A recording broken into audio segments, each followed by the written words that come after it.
Welcome back to Tipping Point. I'm your host, Kara McKinney. Today marks the second week of Democrat New Jersey Senator Bob Menendez's bribery trial, where he is accused of taking luxury gifts like gold bars, fancy jewelry, and cars in exchange for doing, I guess you could say, the bidding of Egypt and Qatar.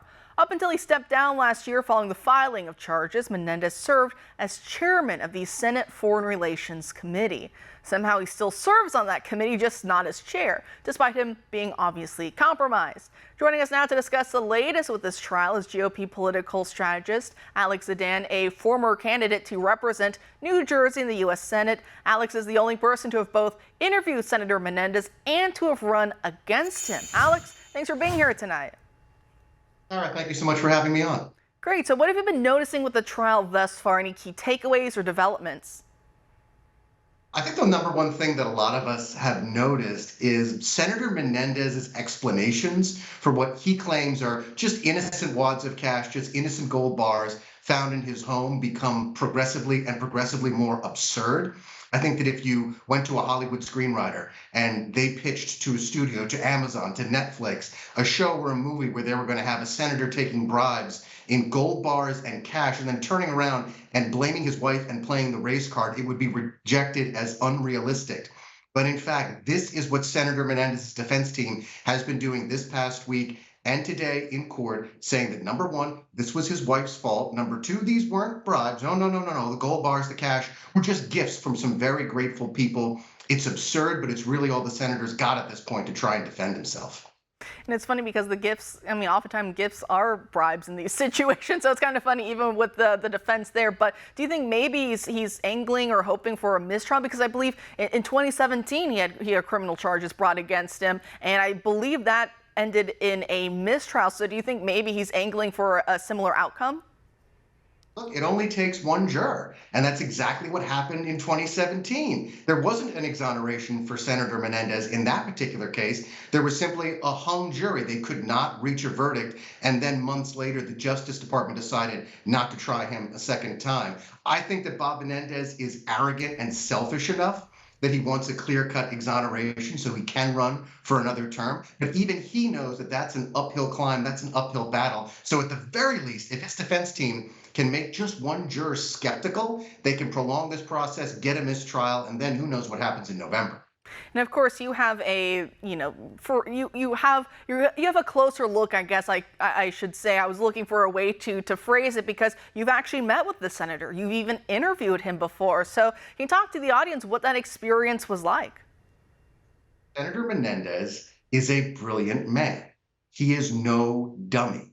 His mind can capture foreign policy issues, domestic issues, but what I didn't realize at the time, and maybe I should have realized, was that it can also hold in its head these multiple contradictions, that he thinks he's doing good work for the people of New Jersey, but he's delusional. In fact, he's out for himself. In fact, he's out for his own bottom line. And in fact, he'd be willing to throw his wife under the bus, not just his country, not just his state, not just his Senate seat. Bob Menendez, I always thought, had two sides, senator and scoundrel. And in fact, what we're finding out through this trial and this indictment process is the senator is a scoundrel. Two sides are one and the same. And Bob Menendez used that powerful IQ of his to take bribes and deceive people close to him about it for years.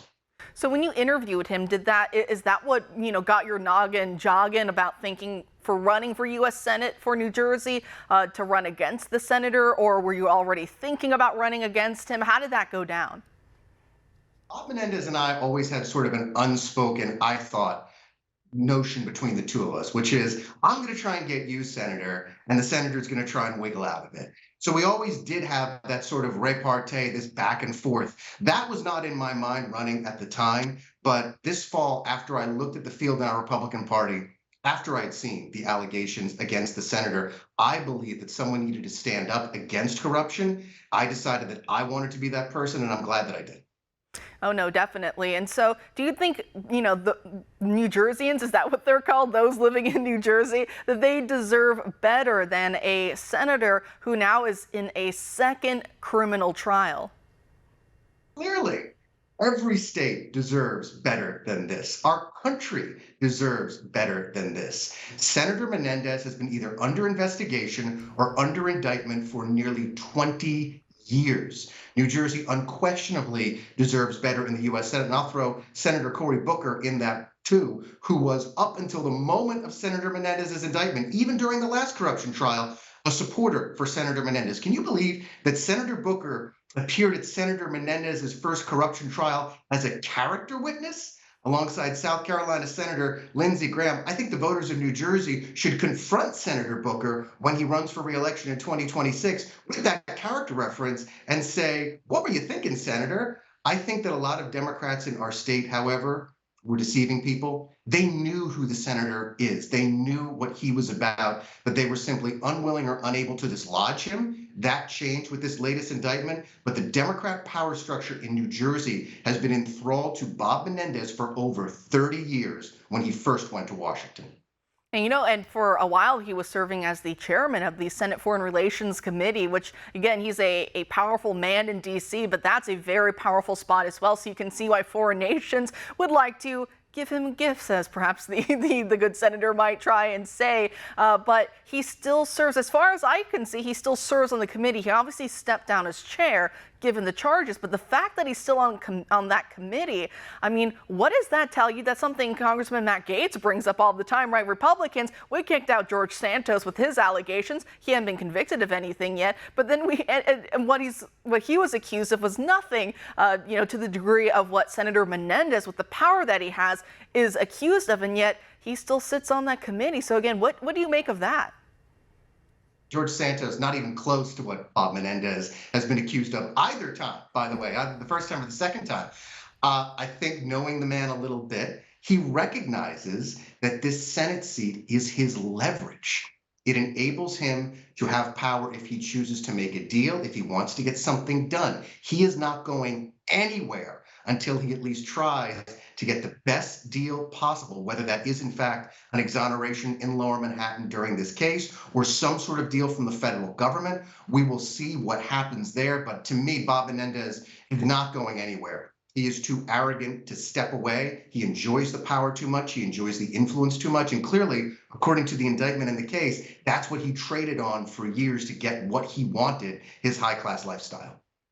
That's the thing, obviously. I know maybe it seems so quaint now to say, oh, those who are elected to these higher offices, they're supposed to reflect the people, an office of, by, and for the people. And again, I know that seems so quaint, right? What politician isn't dirty and corrupt at this point, but some more so than others. And then when you hear that there are those who are doing the bidding of foreign nations that obviously don't consistently see eye to eye with the U.S., in fact, actively work to undermine the U.S. and our national security, which means the security of the people of New Jersey, the people he's supposed to be representing and being their voice, right, on a national platform. I think it makes the backstabbing all the more worse. But Alex, I really do appreciate you setting time for us tonight. Thanks for joining us.